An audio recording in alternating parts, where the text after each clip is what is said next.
Мамандардың айтуынша, сүйек сорпасы үлкенге де кішіге де өте пайдалы. Сүйек сорпасы нағыз дәрумендері, амин қышқылдары, коллагені бар табиғи өнім. Ал сүйектің өзі табиғи коллаген көзі. Әсіресе сұлулық пен саулығын күтіп жүргендер үшін таптырмас көмекші. Сорпаның құрамында кальций, магний, фосфор, яғни адамға қажетті дәрумендердің барлығы қамтылған. Сүйек сорпасы шаштың, тырнақтың саулығына тікелей әсер етеді. Сонымен қатар асқазан, ішек жолдарын қалпына келтіріп, ішек ауруларының алдын алады. Буын, аллергия, қаназдық, өт жолы ауруларына да ем.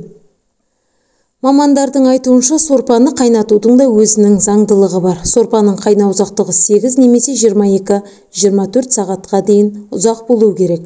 Баяу отта ұзақ қайнаған абзал. Сонда ғана сүйектің бойындағы керекті элементтер сыртқа шығады.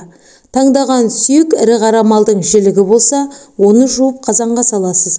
Алдымен қатты отта көбігі шыққанша қайнату керек. Содан кейін көбігін алып, тағы жарты сағат қайнатып, суын ауыстырасыз.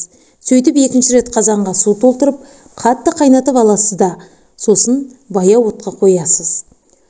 Мамандардың айтуынша, сорпаға алма сірке суын немесе лимон қышқылын қосуға болады. Егер шамамен 10 литр сорпа қайнатсаңыз, онда 1 лимонды сығып қосасыз. Лимон болмаса, алма сірке суын қосуға болады. Яғни 1 литр сорпаға 1 шай қасық алма сірке суын немесе 1 ас қасық лимон шырынын қосасыз. Бұлар сүйектегі минералдарды сорпаға шығаруға көмектеседі. Сорпаға дәміне қарай тұз қосып, дайын болған кезде аскөк, сәбіз, жуа қосуға болады. Бірақ ескере кететін бір жайт: картопты сүйек сорпасына салуға болмайды.